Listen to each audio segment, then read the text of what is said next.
Ang Arzamas sa Nizhny Novgorod Oblast ay mga 470 milya mula sa hangganan ng Ukraine at Russia.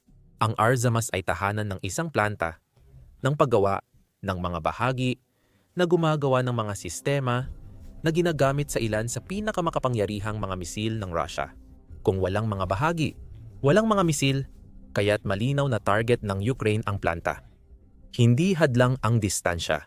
Paano natin nalaman na winasak ng Ukraine ang isa sa pinakaimportanteng pabrika ng Russia sa pamamagitan ng malaking pagsabog? Hindi rin alam ng mga Ruso paano ito nagawa ng Ukraine.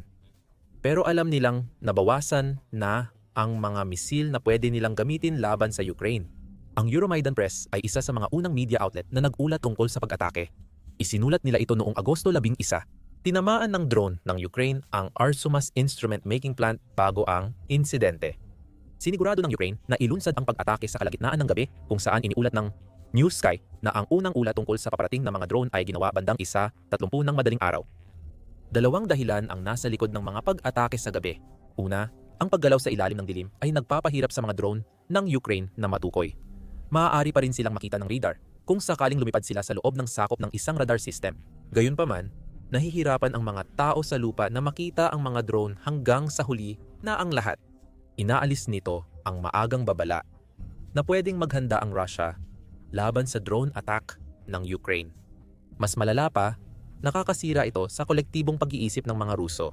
Malakas umatake ang Ukraine sa mga unang oras ng umaga para siguraduhin na magigising ang mga sibilyan at makikita nila ang digmaan.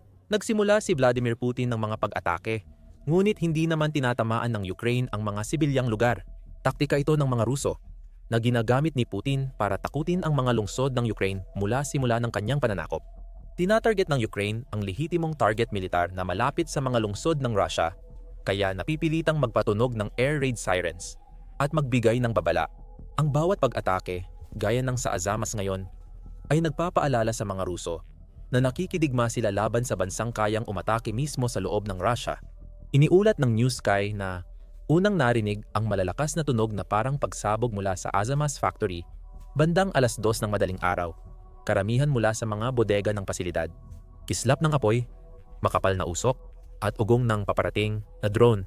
Lahat ng ito ay iniulat ng mga residente ng Arzamas na nagising dahil sa pag-atake.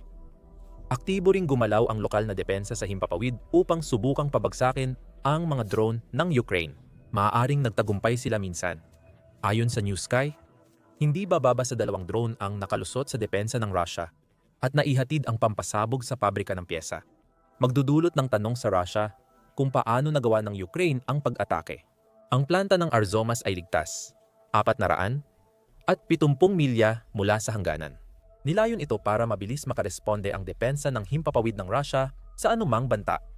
Ngunit, gaya ng madalas mangyari nitong mga nakaraang buwan, natagpuan pa rin ng mga drone ng Ukraine ang kanilang daan at tinamaan ang kanilang target. Ayon sa Newsky, gumamit ang Ukraine ng hindi bababa sa 2 uri ng drone sa pag-atake. Ang una ay tila UJ, 22 airborne na kayang magdala ng 44 na libra ng pampasabog at bumiyahe ng lampas. 500 milya ayon sa gumawa nito.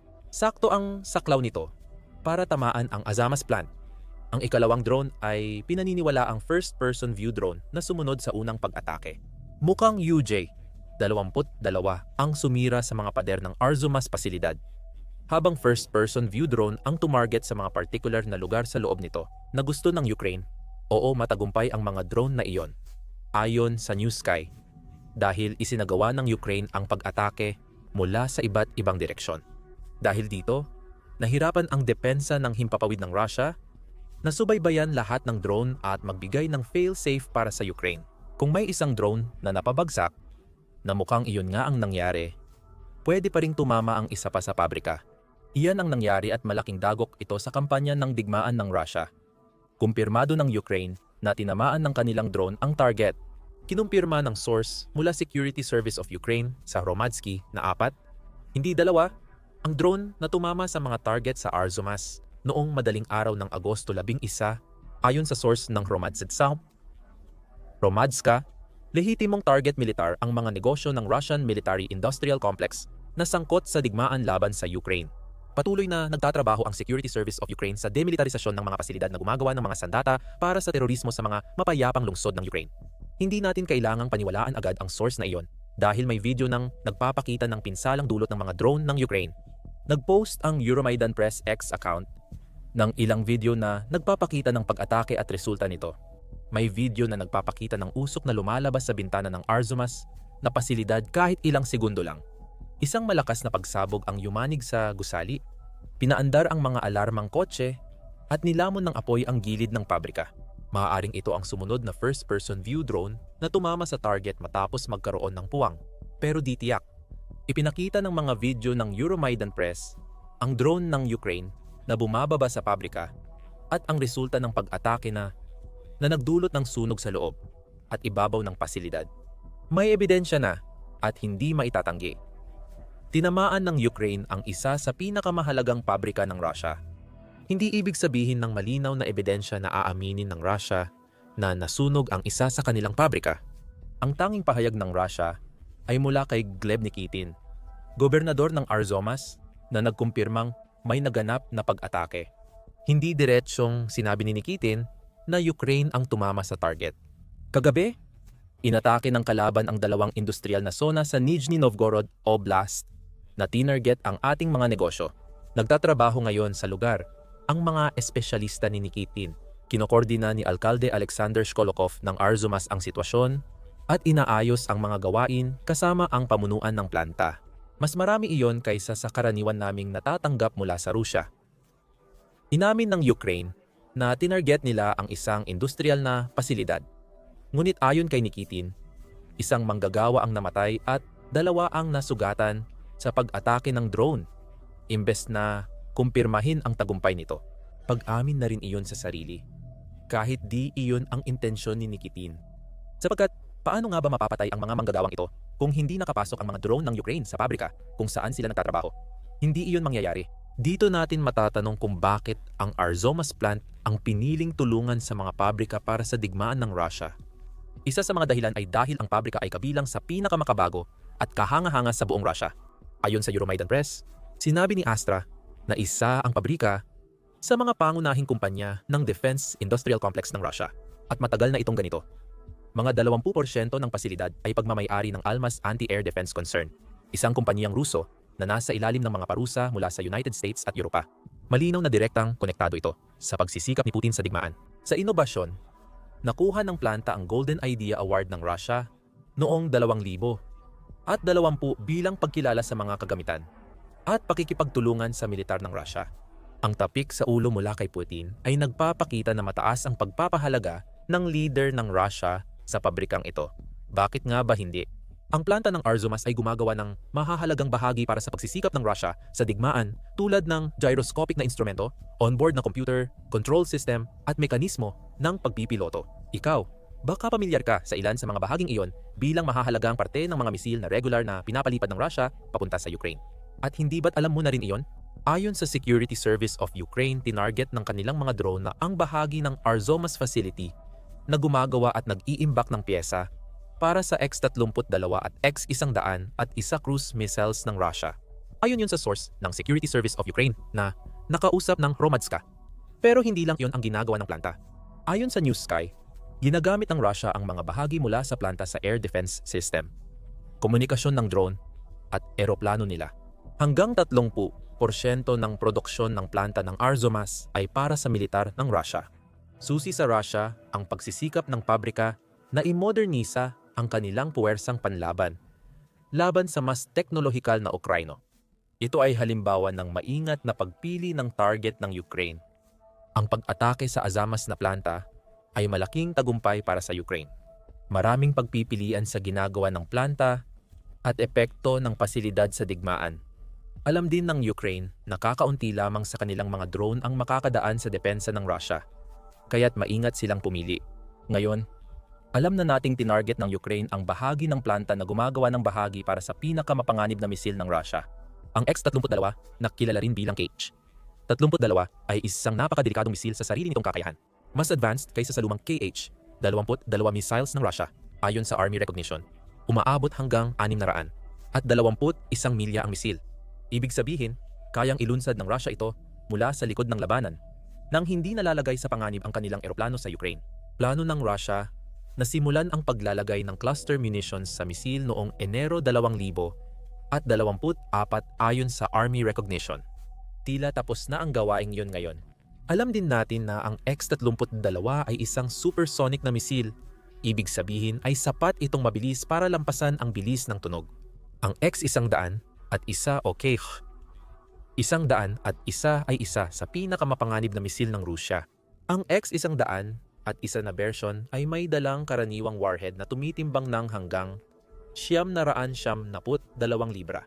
May ulat sa banta ng misil, kabilang ang bersyong KH-100 at dalawa na pwedeng magdala ng nuclear warhead. Isama mo rin ang 1,739 na milyang layo nito at halos imposibleng matamaan ng Ukraine ang misilang iyon ng direkta. Kahit gamit pa ang pinakamagagaling nilang long-range na drone. Hindi misil ang tinarget ng Ukraine kundi ang pabrika. Sila ang nagtitiyak na may tamang bahagi ang mga misil para maabot ang target, na nagpapakita ng talino sa estratehiya ng Ukraine. Layunin ng Rusya na gumawa ng maraming misil bago ito ilagay sa malalayong bahagi ng teritoryo nila. Malinaw na may problema ito para sa Ukraine.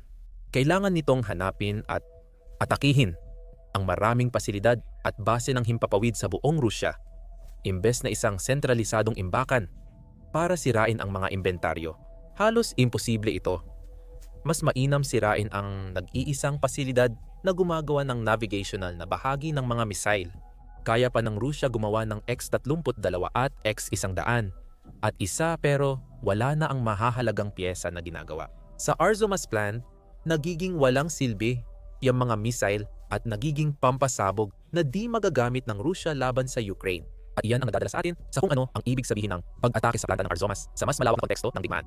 Nakikita mo ito, hindi ito unang beses na gumamit ang Ukraine ng hindi direktang paraan laban sa pagtatangkang palawakin ni Putin ang makinarya ng digmaan. Alam ng Ukraine na talo sila kung imbakan lang ng bala ng Russia ang target dahil kayang gumawa ng Russia ng mas marami. Sa halip, abala na ngayon ang Ukraine sa isang kampanya ng sistematikong pagpapahina sa mga tinatawag na likod ng eksenang operasyon ng militar ng Russia. Ang layunin pa rin ay pahinain ang mga puwersa ng Russia sa harapan. Hindi na magbabago yon. Pero ngayon, pinapahina ng Ukraine ang Russia sa pag-agaw ng kakayahan nitong gumawa at pondohan ng sandata. Kailangang magdulot ng malaking pinsala ng militar sa Ukraine. Ayon sa Euromaidan Press, ginagamit ng Ukraine ang drone attack para pahinain ang militar ng Russia at guluhin ang kanilang digmaan sa pamamagitan ng pag-atake sa estratehikong infrastruktura, mga base ng himpapawid, refinery ng langis, at pabrika. Lahat ng ito ay sistematikong pinapahina dahil tumutulong sila sa operasyon ng Russia sa himpapawid at frontline. Ang pag-atake sa Arzamas ay pinakabagong halimbawa ng teorya ng pagpapahina na isinasagawa ng Ukraine sa mapaminsalang paraan. Maraming ebidensya na epektibo ang paraan ng Ukraine. Noong Marso 29 iniulat ng Radio Free Europe, Radio Liberty, Radio Free Europe, Radio Liberty na ayon sa pagsusuri ng mahigit 100 satellite images mula Setyembre 2024 hanggang Pebrero 25, nadiskubre na tinamaan ng Ukraine ang maraming pasilidad militar ng Russia sa panahong iyon. Tinatayang dolyar, 714 milyon ang kabuang pinsala. Hindi ekonomiya ang pangunahing alala ng Ukraine. Nais nitong saktan ang militar ng Russia. Nawasak ang hanggang 100 at 60,000 toneladang bala ng Russia sa loob ng 6 na buwang pagsubaybay ng Radio Free Europe, Radio Liberty. Tinamaan ng 27 beses ang mga pasilidad ng langis at gas, kaya nasira o nawasak ang 77 storage tank. Sa pag-atake ng Ukraine sa mga pabrika, makikita ang layunin nilang pahinain ang kakayahan ng Russia sa paggawa ng mapanirang sandata laban sa Ukraine. Isinasaalang-alang na ang mga datos ng Radio Free Europe, Radio Liberty, ay mula lamang sa isang 6 na buwang yugto. Halos ganoon din ang lumipas na panahon mula nang mailathala ang mga datos na iyon. Kaya't ligtas ipalagay na mas marami pang toneladang bala at langis ang nasunog mula noon. Nagpakilala ang Carnegie Endowment ng konseptong strategic neutralization na maaring magbigay tagumpay sa Ukraine, ayon sa isang artikulo noong Hunyo 2025. Ang ideya ay iwasan ng Ukraine na pilitin ang Russia na makipag-usap sa negosasyon o pilitin ang kanilang militar sa isang labanan ng pag-ubos na unti-unting nagpapahina sa mga yaman ng Russia. Sa halip, dapat gawing hindi na kayang mapanalo ng Russia ang digmaan mula sa kanilang pananaw. Layunin nitong gawing inutil ang kakayahan ng Russia na makamit ang anumang tagumpay militar. Hindi sa pamamagitan ng ganap na pagwawagi, kundi sa paggawa na hindi na praktikal at walang saysay ang pagtupad ng mga layunin nito ayon sa Carnegie Endowment. Ang The Strategy ay kumikilala na ang functional defeat, kung saan ang kakayahan ng militar ay hindi ganap na winasak ngunit nagiging walang saysay, ay isang resulta na maaaring ulit-ulitin at palawakin, isang bagay na nagawa na ng Ukraine sa maraming pagkakataon. Mas binibigyang diin ng teoryang ito ang pagtanggi sa kakayahan kaysa pag-ubos ng dami. Ang pag-atake sa Arzamas ay tumutugma sa estratehikong neutralization, gaya ng ginawa ng Ukraine na naneutralisa ang banta ng Russia sa Black Sea sa pagsira ng malaking bahagi ng fleet gamit ang missile at drone. Ngayon, sinusubukan nitong gawin din iyon sa mga missile ng Russia, pero hindi sapat na saluhin lang ang mga iyon habang nauubos ang Russia. Pahirapan ang Russia sa paggawa ng missile hanggang sa mawalan ng saysay para sa kanila. Maaaring ito ang pangunahing layunin. At ang pag-abot sa layuning iyon ay hindi maaaring maghintay pa para sa mga Ukranyano. Mas mahalaga ang agarang estratehikong layunin ng pagtama sa Arzamas plant kaysa sa pangmatagalang neutralizasyon. Kailangang agad mapigilan ng Ukraine ang Russia sa madalas nitong pagpapakawala ng maraming missile. Mahirap tukuyin kung ilang missile ang pinakawalan ng Russia sa Ukraine nitong mga buwan. Pero may datos tayo mula sa mas maagang bahagi ng taon.